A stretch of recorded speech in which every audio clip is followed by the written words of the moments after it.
mamanga parts ke kamai pani kon kanjang ke sebenarnya parts kamai pani chapter article clause sub clause kamai na igani itu do orang mana hai ko ngasi dia mu kanu chung ka se hai di koi Indian ki constitution ke parts se kamai pani ko kamai na pani schedule jing se kamai pani itu do ko ado yamna simple oiba idi revision masa amtang hana chalake koigi India ki constitution se magi parts me ama male ko Indian constitution se lai amani direct sida kadoge hara kan direct sida content yawi adagi magi content tu ge heng mathang da preamble lerani preamble lora kan da magi matang parts me ama lai gani parts me ama le parts me am do koina iba matamda koigi roman me ka hai tare sumana 1 2 3 na sumana irani adu gi heng mathang da parts se kadang picture bada kadare chapter lerani chapter se khudi mak da lebe ai leitabe ai ko adu gi heng mathang da article lerani article 1 article 2 haraga e ko adu gi heng mathang da clause lerani clause se 1 2 3 ko sumana e ko bracket na sam ko laga aduga sub clause lerani sub clause ina a b c d sumana e ko bracket ko laga adu lere hujik sina kano tarase koigi part se wari ma hana lirake ko ai wari se mo tara ga di ai part se loina phaba ngamne ko wari se wari ma lirake koigi wari se sumana tawni foreigner ni ko se foreigner ma le foreigner sina India da lakningi ko India da lakninge aduga India da lakninge ko India da ma se lakninge India da lakninge sanjula India ki mana yana na mana lakningi se maram se kai na ga di India ki magi koigi state ko magi state amasung territories ji yingning bainyo territories ko mana India da lakningi state amasung magi territories ji yingning bainyo lae ko ma se yaure India da yaure India yaw matam sida nang India da koi ge hai tar ga din nang se India ki citizen hanu oidaba yaroi hai re na ma se India ki citizenship se ma se tan thoe chalaga tan thoe ko citizenship se tan tho ubadagi ma se India ki citizen oire ko India ki citizen oire ma se ngasai koi ba lakpani na ma se koi ba chatnabagi magi starting cha hore ko starting cha hore aduna ma se sidadagi right lomba direction da abedi right hai tare ko right lom direction da ma se chatpa hore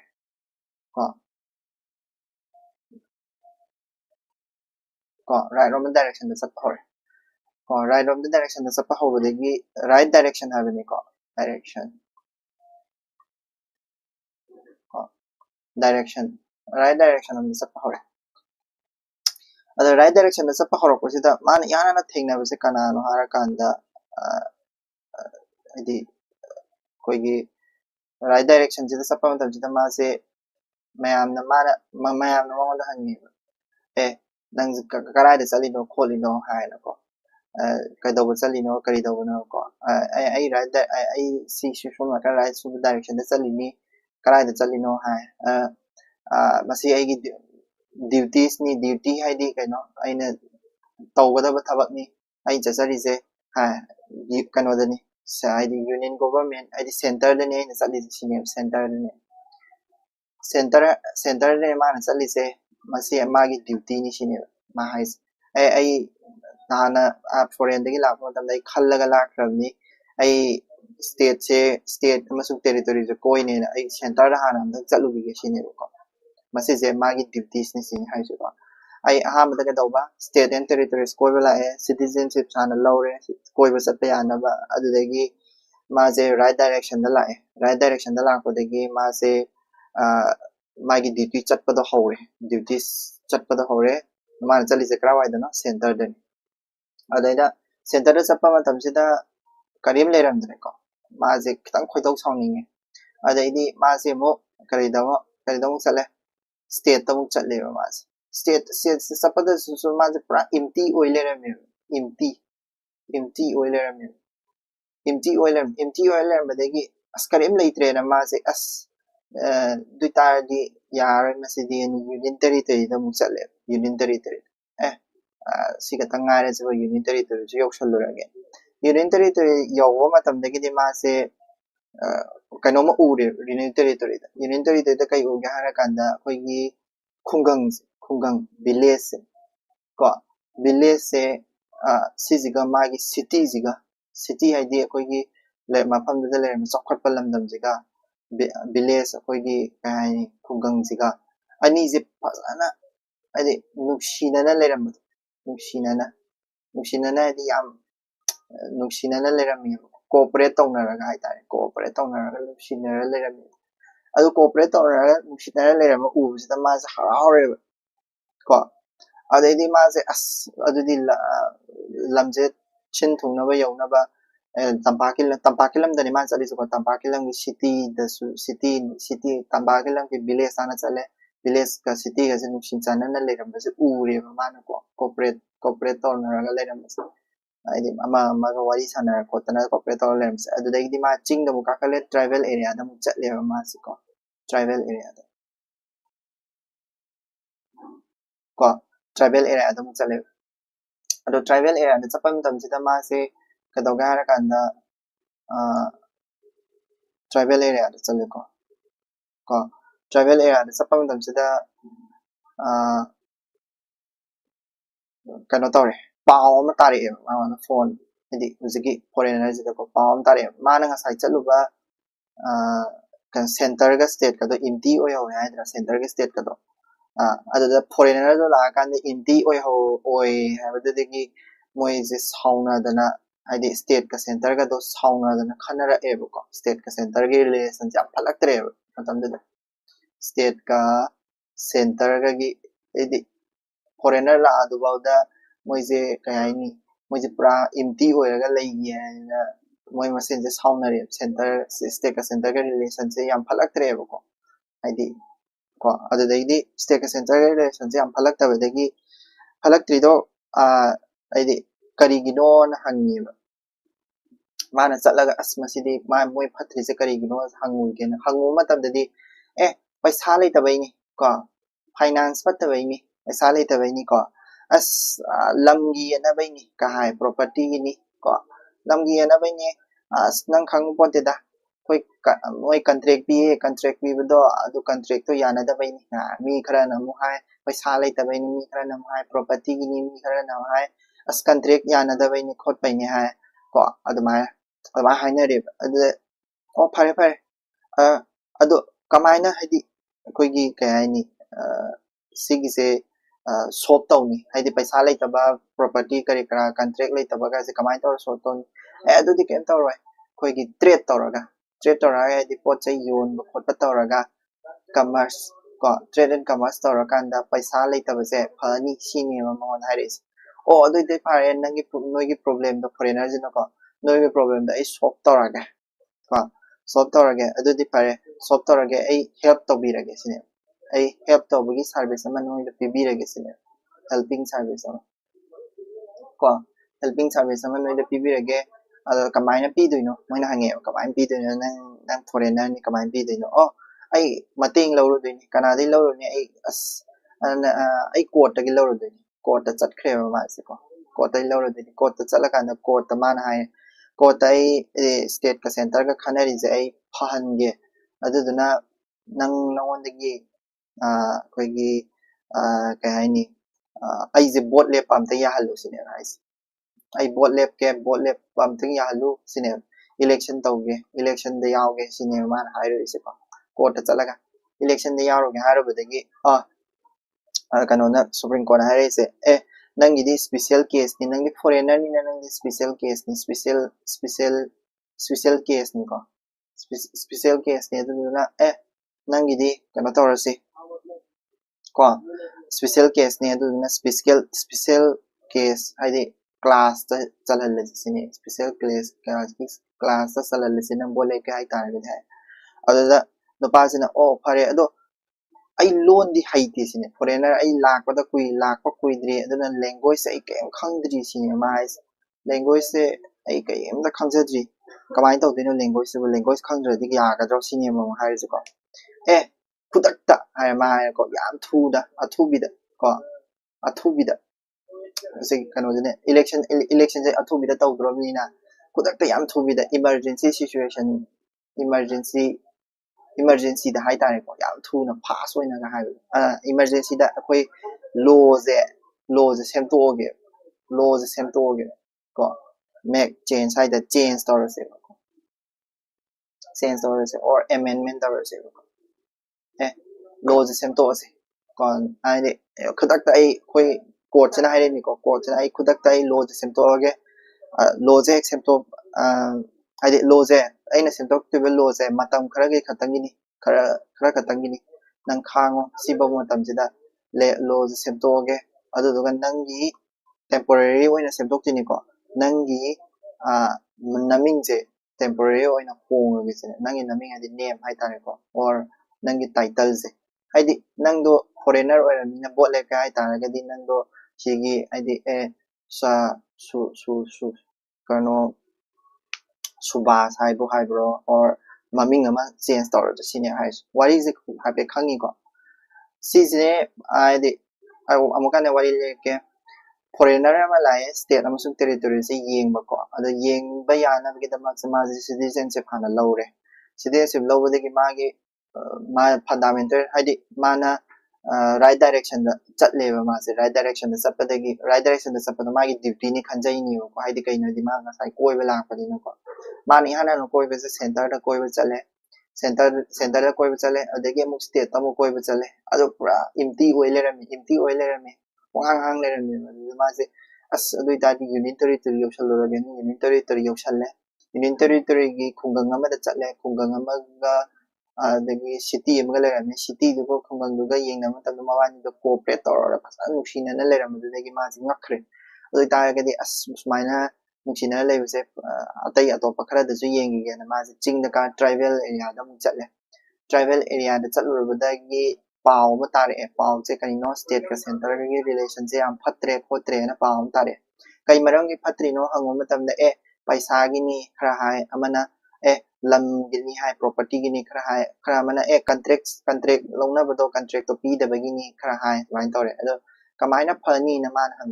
kamai phani trade and commerce tore ga di am thina phani mabani jenu sinara ka ni state ka center ga se hai adu di ai helping service ama tawbirage noida mateng pambirage helping service ama tawbirage aduna ai court ta chale na ma da court ta lai aduga ai bol lep ke haire court ta election taw na ba an haire adudi ma di foreigner oi bina mangonda special class adi special case oina mangonda election ama vote lep gi chance ama pire aduda problem oi je kaino ma di ngara nan da lang pina loan se khangdre language se khangdre aduna court na yam thuna emergency da khara change tawrasi karino nangi naming do change tawrasi kha matam khara gi oina temporarily oina nangi naming do nangi naming do change tawrasi hai adamaina bol lepa yagre do wari this sini ko this is the story ado story se ai hojiki kano jing patching do loi on thora ke bo ko se story se ko this one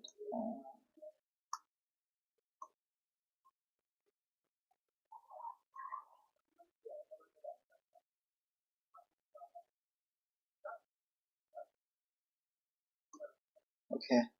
adu tari part se pulapuna kya sure part kun manga sure part ki maming jing ja na haira khige ko part ki maming jing ja na haira rakhige adu duga part jing se mangi yeng se part ahan ma jing da part se kamaina haidi ase magi di part se kun manga le adu dubu part se 1 dai na 25 ro na haidi ai ngara haiba da kadeba 1 roman number 1 da e haiba do 1 minus 2 haina ko e minus 3 haina e ko 4 haina e ado nang ni jing tu se kaino 4 ge mathang da lak se 4 haina ka 5 haina lak te ba 4 ꯍꯥꯏꯔꯒ 4 and a half 4a ꯅ ꯂꯥꯛꯑꯦ ꯁꯤꯁꯨ ꯅꯤꯡꯁꯤꯡꯉꯨꯀꯣ 4a ꯅ ꯂꯥꯛꯑꯦ ꯗ꯭ꯌꯨꯇꯤꯁꯦ ꯇꯣꯉꯥꯟꯅ ꯀꯩꯅꯣ ꯇꯧꯔꯒ ꯍꯥꯞꯆꯤꯜꯂꯛꯄ ꯑꯣꯏꯗꯣꯏꯅꯦꯕꯀꯣ ꯑꯗꯨꯗꯨꯒ ꯁꯤꯗꯩꯁꯤꯗ 5 ꯂꯩꯔꯅꯤ 6 ꯂꯩꯔꯅꯤ ꯀꯣ 7 ꯂꯩꯔꯅꯤ ꯀꯣ ꯑꯗꯒꯤ 8 ꯂꯩꯔꯅꯤ 8 ꯀꯣ 8 ꯂꯩꯔꯅꯤ ꯀꯣ ꯑꯗꯒꯤ 9 ꯂꯩꯔꯅꯤ 9 ꯁꯤꯗꯁꯨ ꯀꯃꯥꯏꯅ ꯇꯧꯒꯦ ꯍꯥꯏꯔ ꯀꯥꯟꯗ 9 ꯁꯤꯗꯁꯨ ꯃꯈꯜ ꯃꯌꯥꯝ ꯑꯃ ꯁꯨꯏꯑꯦꯕ ꯁꯤ ꯁꯨꯃꯥꯏꯅ ꯅꯤꯡꯁꯤꯡꯉꯨꯀꯣ 9 ꯍꯥꯏꯕ ꯑꯃꯅꯦ 4 ꯍꯥꯏꯕ ꯑꯃꯅꯦ 9ꯒ 4ꯒ ꯁꯤꯗꯗꯤ 9ab ꯂꯩꯅꯦꯕꯀꯣ 9a ꯁꯤꯗꯗꯤ 9b ꯐꯥꯎ ꯂꯩꯀꯣ 9b ꯀꯣ ꯑꯗꯒꯤ 9 ꯂꯣꯏꯔꯦ ꯁꯤ ꯍꯥꯞꯆꯤꯜꯂꯛꯄ ꯑꯣꯏꯗꯣꯏꯅꯤꯀꯣ 9a 9b ꯁꯦ ꯍꯥꯞꯆꯤꯜꯂꯛꯄ ꯑꯣꯏꯗꯣꯏꯅꯤ ꯁꯤꯒꯤ 4a ꯁꯤꯁꯨ ꯍꯥꯞꯆꯤꯜꯂꯛꯄ ꯑꯣꯏꯗꯣꯏꯅꯤꯀꯣ ꯑꯗꯒꯤ 9 ꯂꯩꯔꯦ ꯂꯣꯏꯈ꯭ꯔꯦꯀꯣ 10 ꯂꯥꯛꯑꯅꯤ 10 11 ꯀꯣ 12 ꯀꯣ ꯑꯗꯒꯤ 13 ꯀꯣ ꯑꯗꯨꯒ 14 ꯀꯣ 14 ꯁꯤꯗꯁꯨ ꯑꯃꯒ ꯑꯃꯨꯛ ꯂꯩꯔꯤ 14 ꯁꯤꯗ 14a ꯍꯥꯏꯅꯀꯣ 14a ꯍꯥꯏꯅ ꯑꯃ ꯂꯩꯔꯤ ꯑꯗꯨꯒ ꯂꯣꯏꯔꯦ 14a 14a 15 16 17 18 ko 19 20 isa makala mo ba 20 ko 11 12 13 14 14 15 16 17 18 19 20 21 21 ay isa makala mo wala language 22 oigadawan ayun ko ay isa makala mo 1 2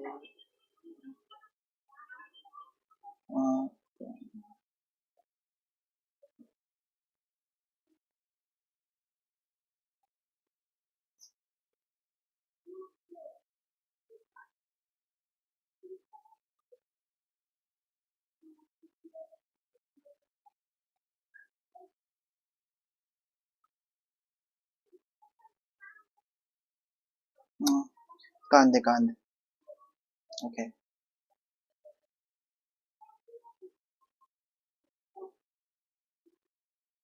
kanda mo mali ko okay sida laser sidagi mo yengase ko si ahamba part se kaino part number 1 se kaino state ne ko state si part number 1 ga asima meaning sisu part number 1 da kari yawi haragadi the union and its territories hai ko adu su dum yadra id Ningzing na bagini ko ay nasa the state and territory size ko may maming asembana the union and its territory hayo ko adu simagi ju si je citizenship odum oirani ko si fundamental rights odum oirani right direction hara ko se ko si direction se koina kayano to pa gana directive principle of state policy duni ba ina se direction ko on to the directive principle of state policy ko adagi si duties is a fundamental duties so iduni ko fundamental duties aduga sigi center sina koigi center sina kadoga hara kanda asemada di the union government within the union government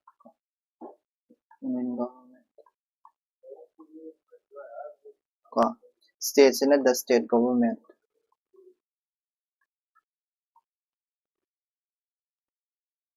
ko sigi empty se atai kamna te empty se kano oidoine ba ngasagi deleted oidoine deleted aina nga halu sisi deleted article oidoi adada part oidoine ko deleted part lauthokraba part oidoine ko hojikti leitraba part oidoine si union territory haise sigi union territory adum oini ko union territories ko sisi village haise panchayat ni ko aina village ana kano horen khangna ba ni panchayat ni cities ina sina municipalities ni ko municipalities ko aduga sigi corporate haisina cooperative society duni ko cooperative societies cooperative societies duni sisina akoigi schedule area ga tribal area ga duni ko schedule area and tribal area I confirm am da ge ko sise I hafet chi kano gi pura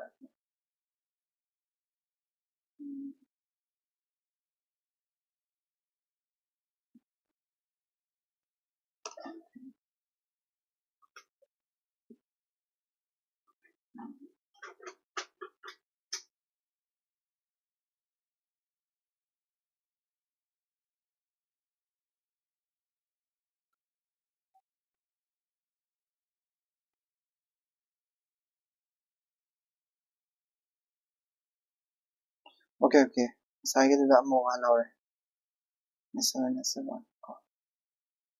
miscellaneous one warido kitang matri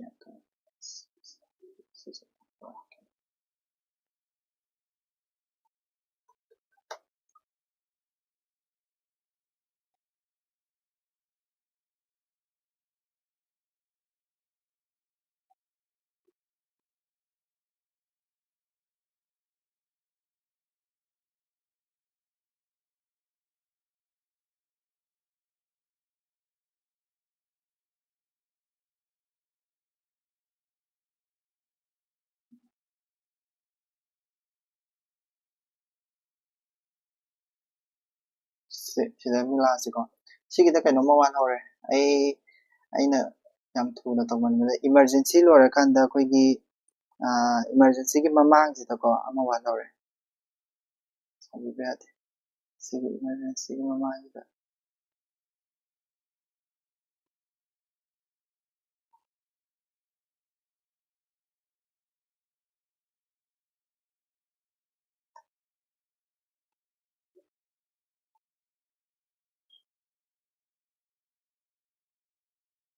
sorry na tambay ko sorry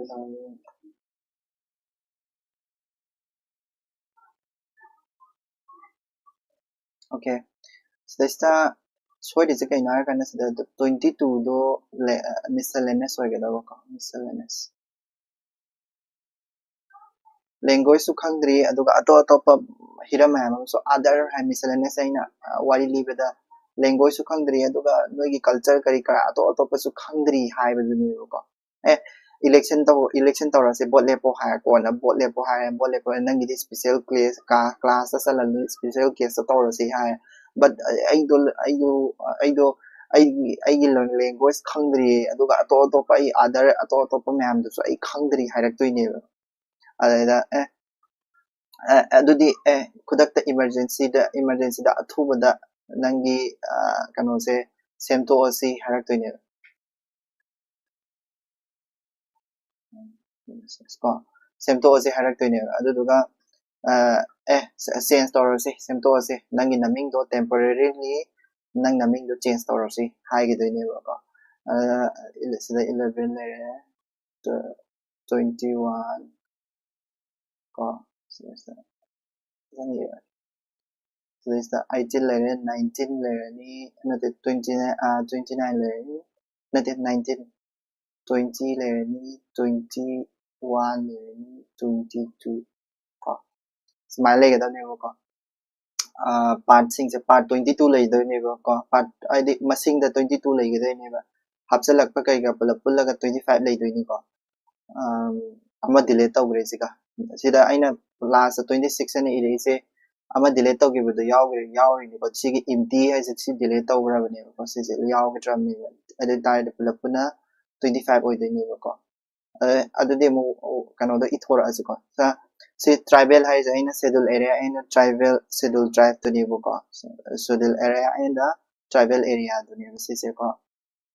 kano da part ke asing maming aina blue de ire se ko aduga part ke asing number to ni ko aina sona ka de ire se state and center relations in a kaidor state and center relations sum samane relation between center and state ตัวนี้ก็ relation between center and state ก็adagi finance property contract สิจะจับมันเองก็ finance property contract and suit อันนั้นไม่ยาวอีกก็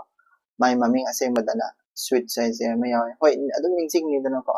suit อันนั้นไม่ยาว GC trade and commerce สิจะจับมันเอง trade and commerce and intercourse ให้นี่ก็ intercourse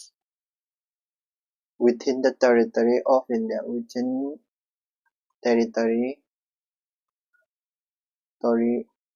of India ก็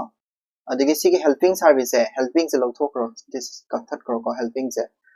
service ke motan nang na sige service hai service se logo service under the union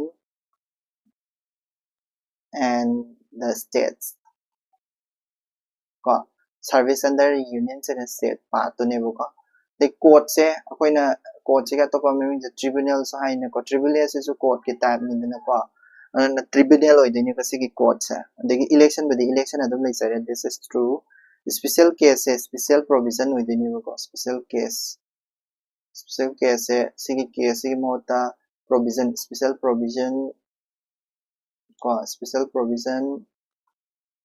provisions relating to certain case hai ko certain case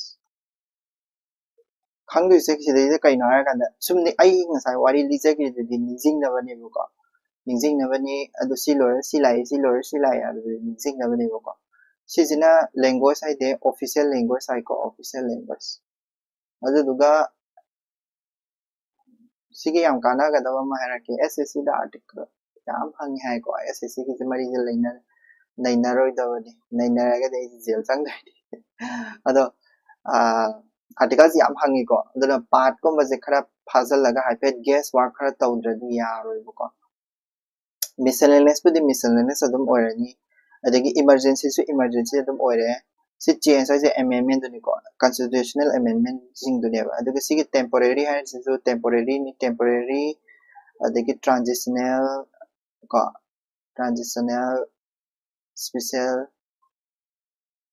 provision ko I know zikta hai ba exam do adudai da si hange ba sise ko I know zi hai ba exam la ado sise si ne ro ko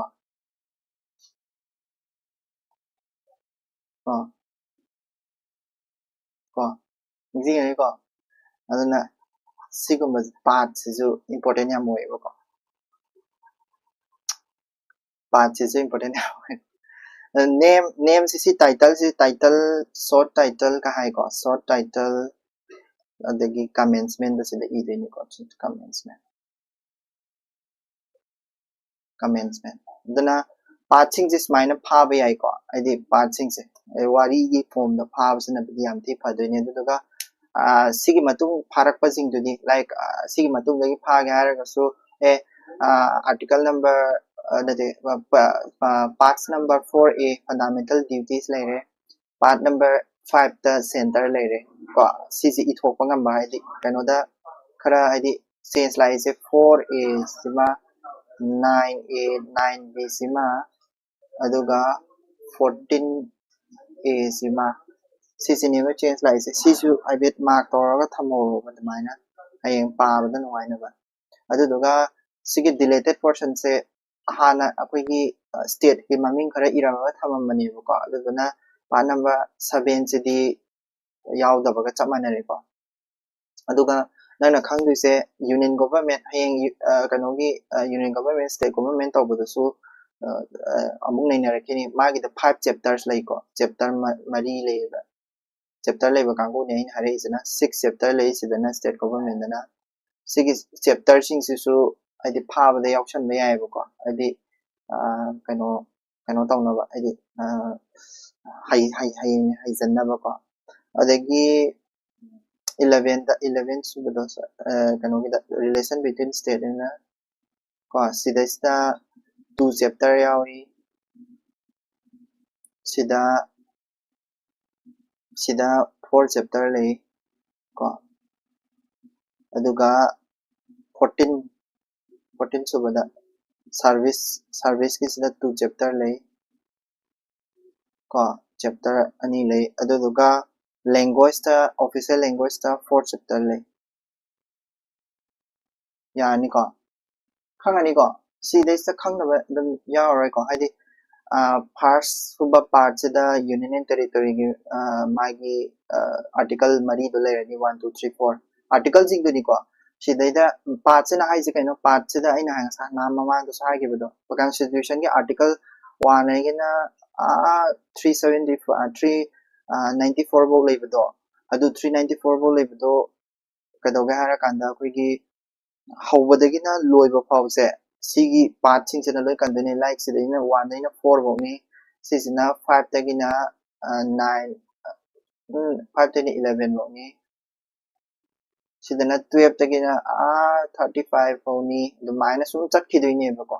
article myam sing do magi part sing sida mathang lei gidoine aduga bu chakhidoine adu myam jing du su phaba aidi amum aidi koi practice tawraga do phaba sanam yai ahamada sigi part sing jana phagi zen tawbani ko adu part si smaina phabiro wari lire go ina phabiro aduga koi gi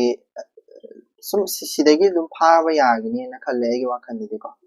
phaba yagini na khalle sidagi de aduga kaino mula schedule mula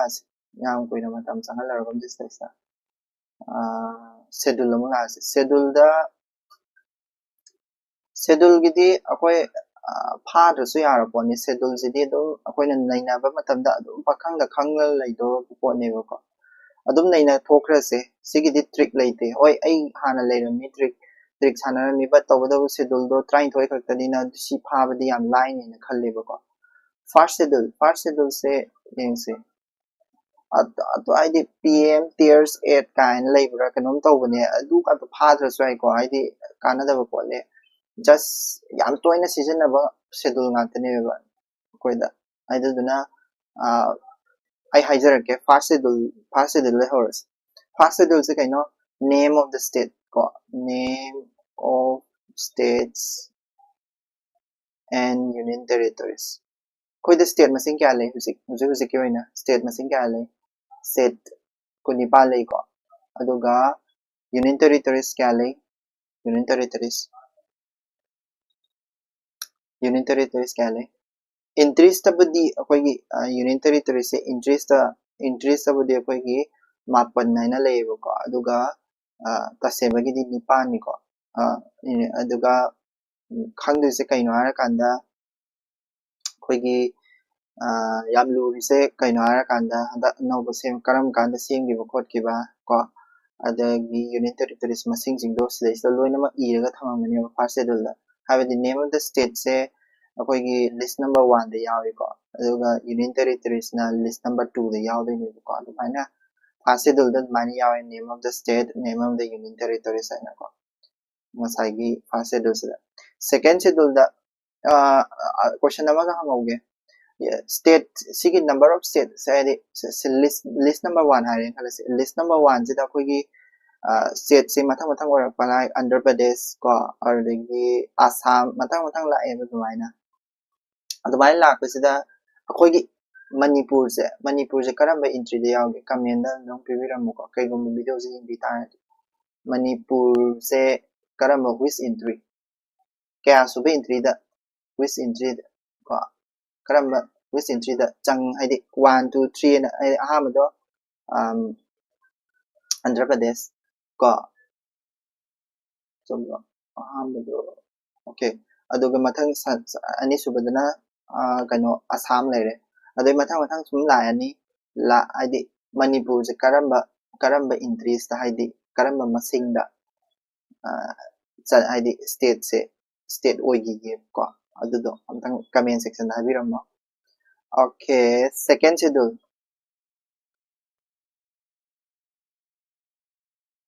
second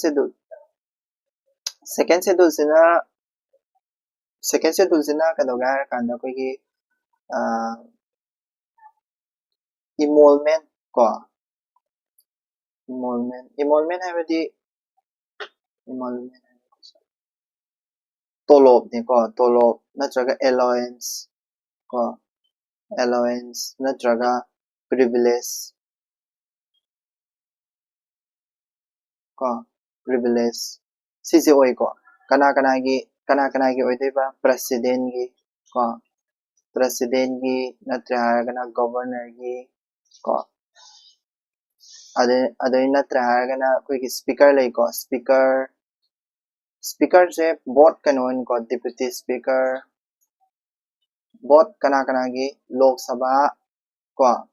legislative assembly both center state kini ko adagi chairman deputy chairman deputy chairman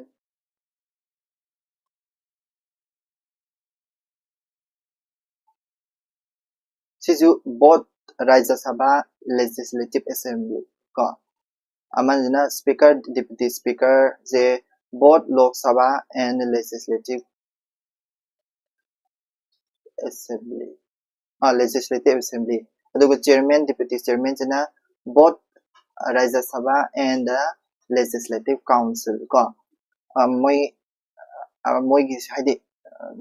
yam sidai dagi hena irago ge yam jangar kana thorani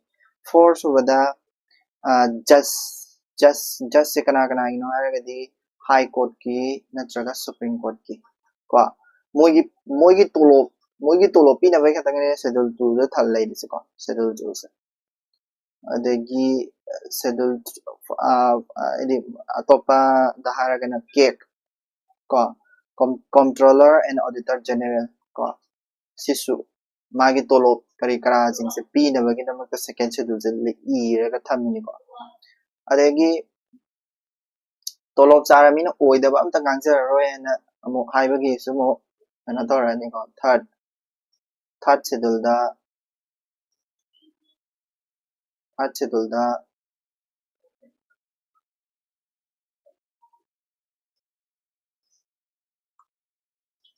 schedule jena khoi gi oath taking koi oath taking se kana na lo ya am tamda khoi gi president gumbana prime minister gi loba minister gi loba damain tawidana ko president mamana natraga governor gi mamana lowidana ko oath taking duni ko se oath of affirmation hai se so that's the oath lobagi magi kaya ni entry map am lai ko se that's the adi form se kya lai ga kana form ni pan lai ko form ni pan lai form makhat ni pan lai oath lobagi ko oath se koi gi minister amana lobagi su ko da I harake ko oath or affirmation se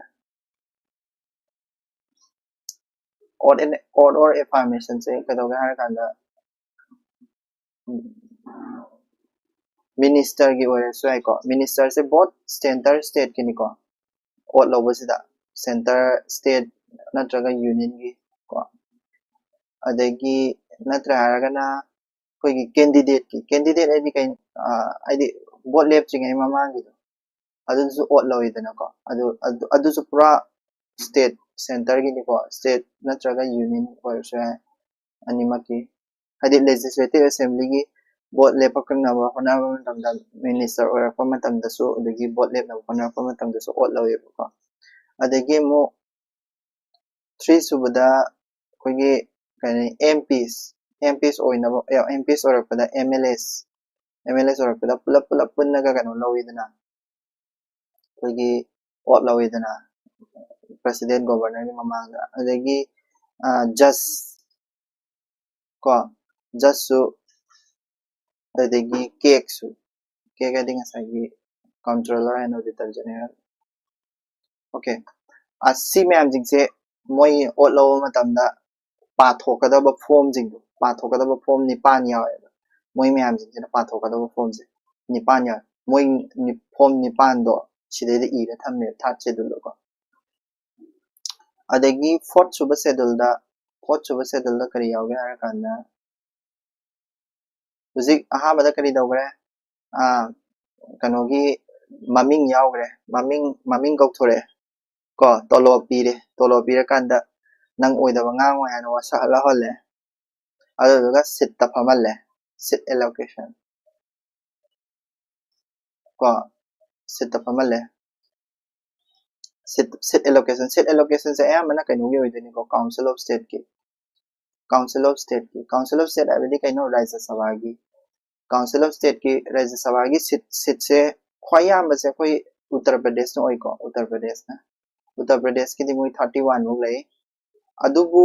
akoi Manipur gi di kya lei Manipur gi kya lei sisu comment section na biram ko Rajya Sabha gi seat masing se Manipur gi oina kya lei ge ba ado habiram ko comment okay adagi mo seat ta phamal kanda mangonda area khara yengo na man haye schedule area tribal area gi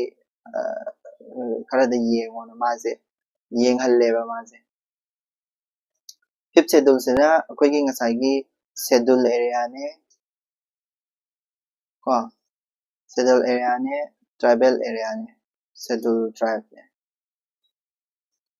ko si je chale schedule tribe ne moi da like moi da pi ge da power kari kara mayam jing do schedule area na traga schedule tribe da pi ge da power mayam jing do loina mak sida iram mani ko 6 suba schedule se di pura tongan ba state khara khatang gi oidini ko ma jo tribal area bi oidini but tribal for kanagi tribal for state mari khak le ko Meghalaya Mizoram ko aduga Tripura Assam sise khange sigi state hom je dum question hang lai ram ni ko adu do pha ge ai tar ga di koina memita na pha ko me Meghalaya gi me lo mi jina Mizoram gi lo ko sigi ti ma lo aduga ti memita sigi tribal of sigi schedule area and schedule tribe fifth schedule gi sidi akoi gi fifth schedule la leba moi gi kano sing se hadi ka hai ni sidi state ki makha da lei schedule area schedule tribe sidi hadi sigi area sidi la leba mi gai di ko hadi fifth schedule gi makha da leba area gai sidi state ki makha da leba ko sixth schedule gi makha da leba tribal or tribal area hadi sigi Meghalaya Mizoram ko Tripura Assam gi oina di koi gi kai hai ni constitution gi makha da leba state government makha leite duna moi je akoina kari ko ge har kan autonomous district council and hari autonomous habedi kana the state government gi makha da lei de ko autonomous district council or regional council hari do adu na moi di tongan ba extra power moi de ni hen 6 schedule gi state sing then pidi ba power na 5th schedule de gi hen yam thi yami ko power se moi di power se yam de ba 5th schedule se di yam de ba ko aduga 6th schedule yam thi yam be le ba power se regional council ko autonomous ni moi di pura ko aduga 7th schedule se sisina division of labor that is sorry division of power hai ko division of power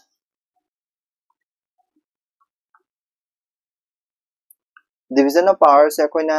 kari kai hai ga union ga state ka da division tau de ni ko kamai na tau ga kan list ahum le ko list number 1 list number 2 ko aduga list number 3 ko list number 3 na adu list number 1 se da kanoi kaya yaw ga kan 98 ko elements yawi list number 2 dana 59 element yawi list number 3 dana 52 element yawi ko sisibo koina union list ko union na pai ga da list ne sisina sisibo na koina state list ko duga sisina concurrent list habedi ani mang na pai na deba ado concurrent list about the Canada favor to union list of favor to ko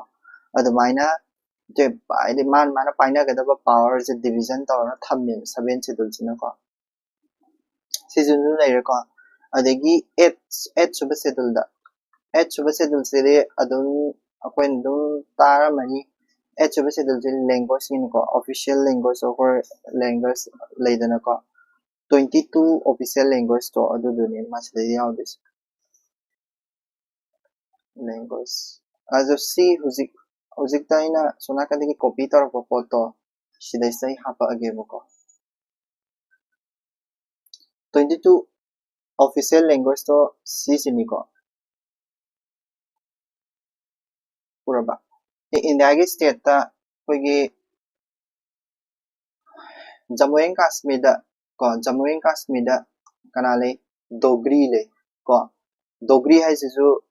language sa ni ko Dogri le Kashmiri le Dogri ga Kashmiri ga se Jammu and Kashmir gi within si se to ji ai chuba se dul da chan language ani ni ko Jammu and Kashmir gi adagi Haryana Punjab Uttarakhand ko adagi even Rajasthan da ngana ba Punjabi gi language su ko kano da challeba hujigi second suba se kano eight suba se challeba ko adagi Uttar Pradesh Delhi ko Punjab se ngang na ba Urdu ju challi ko Hindi di ayam sai sai re ase Hindi loi ngang na doi ni ko Hindi di loi na ma ka ngang na re Hindi ju challe ko adoi tara ga di North India da language kya le re ama ani ahum mari manga ko adi Dogri hai bamne Kashmiri hai bamne Punjabi hai bamne Urdu hai bamne Hindi hai bamne le re kaino da mu yenga si ko koi gi west da mu yenga si Sindhi dum tara mani koi gi kano Rajasthan da le ri si ko Sindhi Gujarat ki Gujarati ko adagi Maharashtra ki Marathi ko Marathi se ti hauzik khabar da su dum yaw le rami Marathi language se ngang dra Hindi ga khatna da na ko Hindi ngang na ba mi ga Marathi language ngang na ba adana kari south kari si se west from gi ko west Indian na tro se west Indian kangu gi language ahum leini Sindhi Gujarati Marathi adum phawro ko sidai sa adi language se hujik ke apun sure nipan sure aduga amaga wala hore amana konkani sina kano gi goa gi konkani is goa gi ni ko goa da ngangna balon ni konkani is mari sure ko adi kano gi se koi gi west ki Sindhi Gujarati Marathi konkani adi reason du ga pulapuna phau taragadi si konkani hai si Gujarat ki ni khot ki ni ngai do lai lai na khangma ngamne ba ko aduduna swaina phawar se ko adi akoi gi west from gi language hai taragadi Sindhi Gujarati Marathi konkani ko South India gi sumoi mari le ko North India ka tane moi manga lai gi do ko west India gi nam su moi mari le aduga kano gi su South India gi su ko South India gi Telugu film do Telangana Andhra Pradesh Telangana gi ni ko adagi Canada hai se Karnataka gi ni ko adagi Malayalam hai sina kano gi ni ko Kerala gi ni aduga Tamil hai sina Tamil Nadu gi ni ko adu language sing se language mari jisu husike hai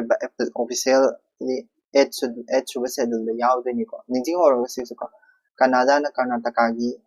Malayalam hai sina Kerala gi Tamil Nadu gi na Tamil Telugu hai sina Andhra Pradesh Telangana gi ko adagi mo East India gi hai tara ga di Maithili hai se kaino Bihar gi tribal kano ma gi ni ko adagi koi gi Chhattisgarh adagi ko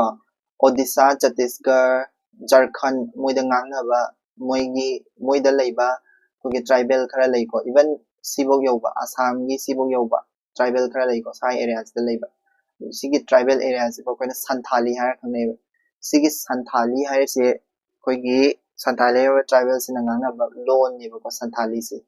ko Santhal tribal sina lona ngangna ba lon ni Maithili Santhali ko dum khango thali thali ta taragadi ani je sida leiramani ko West India da ko amana Bihar da amana si pariyeng je da leituni Jharkhand Odisha adagi West Bengal aduga Assam sbain si pariyeng je da leituni ko aduga Bengal da Bengali leirani Orissa da Odia je leirani hana ko Orissa na harami ko adu uzikti Odia na onre ado hanadigi sumo Odia haibani akoina Orissa ka so haide ko khangra haidi Odia dum haiba ka British na Odia ja haiba ngamdabagi Orissa da thangdara ambani ko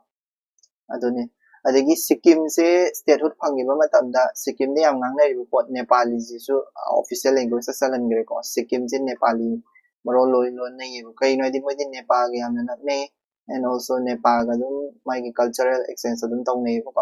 Assam da Assamese lere Manipur gi Manipuri lere ko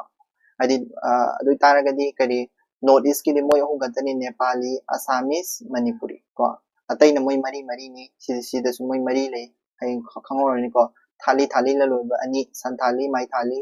Bengali Odia ji dum nijing ani Assamese Manipuri Nepali ji su dum nijing ani ko Canada film dum yengne khoi Telugu film dum yengne Tamil film dum yengne Malayalam film dum yengne khoi su adu dum khangni dana yam wadu se si kangu sini ko adi West ki se Sindhi Gujarati ji budi hapet khangba yai Marathi ji dum khang yai Konkani ji kaung ni ko Konkani hai se ko adu duga is adi kano thangba North thangba da leiba language se Dogri Kashmiri Punjab Dogri ji kaung ni ko Dogri hai taragadi khoi gi Jammu gi ni ko Jammu gi language ni aduga Urdu Hindi Punjabi ji budi nijing ani dum moi hom ji budi aduga last iroi level moi kuni thoi je sunaba iroi level kari Sanskrit nama ga yawri ko Sanskrit si di whole India pu mangang na bani ko aduna moi kuni thoi le kya no 1 2 3 4 5 6 7 8 9 10 11 12 13 14 15 16 17 18 19 20 21 ama wali ba ida 22 ani shugula ida 5 le re sister 4 le re 9 le re 10 le re ko 14 le re sister 18 le re 19 20 21 ama wali where did it go okay Bodo go wali Bodo je so Assam da ni ko Bodoland na Bodo adu taragadi North East ki moi mari sure ko Nepali Assamese Bodo Manipuri aduna ai nga sa hadu chume North India da leiba sina North India gi moi manga suni North India da di atai di loi mari ni aduga Sanskrit sina aidi whole mainland India da ngana boy de ko Sanskrit si di whole mainland India da ngai da adu baina khangro ko swain le ko Bodoland territorial sisu autonomous district council gumo oi bani ko Assam gi da adu duga sik di si sima lere sida ai chidul chama language sing se dum pha ga ni ko hai hang ba sai ko ai chidul le language si je karam ba yaw yin adagi yam aina vision gi test kuma thar ma tam de yam to in thing ba question amana ka daw ga karam kan da option gi yam 21st amendment da kari option gi har kan da amendment da 21st amendment se sida Sindhi jab chale Sindhi ai se kaino khoi gi Pakistan ga lona ba jaga Rajasthan gi Pakistan chile jan lona ba jaga da ngana ba language se ni ko Sindhi ai se Rajasthan ngana si ni han hali ko khoi hana moi train thoi khatan ne le ram se adai di sum hapchala ga kaya sugre moi tara mari hana le ram tara mari se sum plus of sala kane Sindhi jini ana na pe ko 21st amendment da adagi 71st amendment da na kana gi hape 71st amendment da na season 1992 da ni ko hapi se kana no Konkani se Goa gi da ni ko Konkani Manipur moi je statehood phangba chapmanai bani ko Nepali ko Nepali sisi di Konkani Manipuri Nepali hai se hanadagi hona dum kano phangba yaba di official language or koigi kano se phangba yaba ai chedul chanba yaba language ni ko statehood phangak padudagi maram oira kanda recognition je tawrakpa oidoini ko khara tapna adagi 90 second da 90 second da koigi tribal area da leba language hai tare ko masagi kari bodo jisu tribal area da leidoni ko dogri jisu kan jammu and kashmir ki tribal area da leidoni maithali jisu bihar gi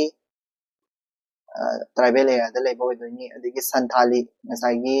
jharkhand orissa adigi bengal adu da leba tribal area sing do tribal area gi language ma'am 90 second da happy ko ningsingo tribal wo itaragadi 90 second amendment happy ko aduga konkani manipuri nepali sisidi tribal pa na su ching de ko koise aduna haidi matam da ching da bado aduna ko aduga 96 amendment aduna hapet moi gi grouping si ningsingo ko adagi 96 amendment di hapchan manate nasai gi oriya na hairabado Oriya se kari da change tawre Odia na change tawre hana hairam se Odia haibane ko asing se British na Oriya na haibo ke bedagi Oriya na dum chatkiba aduda amu hana ge koi gi halai jaram language to on thokse na Odia da mu on gi adu si jam hangi ko achedu 9 schedule da mula si 9 schedule mula si 9 schedule 9 schedule da na kari hap ke hara kanda koi gi 31A article number 31A since article number 31A से 31B है article 31B से कोई ना land reform की निको सीधे इस article में हम happy 9 schedule दा article में हम से article एक हाँ ना article से 13 article खत्म ले 13 सीधे इस हापा से 13 एक खत्म ले रहा है 13 एक को प्रोजेक्ट क्या है योगरे 282 एक योगरे सिदैसा आइना एक मैम अमा हापे लिस्ट से मैम यामी को मा मोन सिदैसा याव लिस्ट एक त पैगे यावे एक मैम अम यावे सिगी 9 शेड्यूल से हयें कोना सिगी आर्टिकल नंबर 31 बी से तंबा मतमदा आई हाइजरकेबा को अदुबु हुजिक खतंग हायराबदा खोगी 9 शेड्यूल यावबा एक सिंग से खोगी मसागी कोर्ट ने येंजनबा मा लेदना जुडिशियल रिव्यू ने येंजनबा मा अदुदो तौरोय हाइबगिने 9 schedule हापगदी कोर्ट ने येंजनबदो येंजनबदुदगी सिक्योर ओइनबने 9 schedule हापगदी कोर्ट ने येंजनबा यादेना आईटी जिके आर्टिकल नंबर 31 बी दा हाइबा अदुदगी सिदैसा एक म्याम से हापचलिनी खबर 9 schedule से याम लूरे को सिदै एक्सप्लेन तौबदो आई आर्टिकल नंबर 31 एक्सप्लेन तौरपदा आई फसना तौसरागे 10 schedule खंगा मने कोई बोट एक कनो तौरप मतमदा बोट से पांचुंग चोंगनाबा member sing se pangchong na channel party gi member sing se adulaida defection tawagi haidi moi je party pangchong chona bagi defection tawagi disqualification ka tawne dana both parliament state assembly da ko adu sing duni ko masise adu duni 10 se do yaw duni adulaida adu article number 102 da tamakini ko sise adu tamakko tamda mo harage 11 schedule 11 schedule का 12 schedule का 11 schedule का 12 schedule का दी 11 schedule ना कोई पंचायत हप्चन बा कोई द्री को से अनि से पंचायत अदुगा सिना municipalities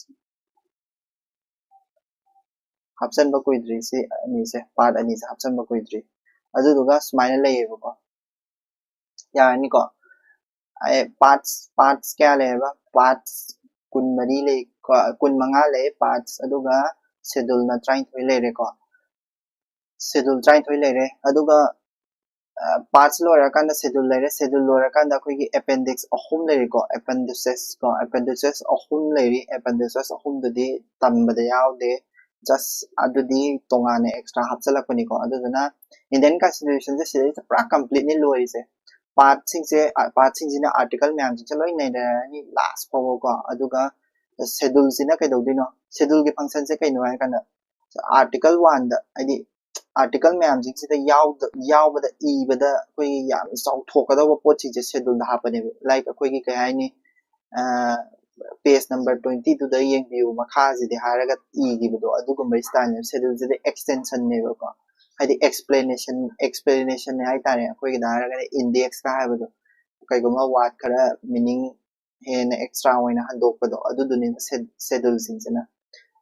आर्टिकल सिंगसेदा पंगिदि इशनबदो यादबा पोचिंगदो शेड्यूल दा पुथोरा इथोपय वारी नेबको यान तारेनको अदुदुना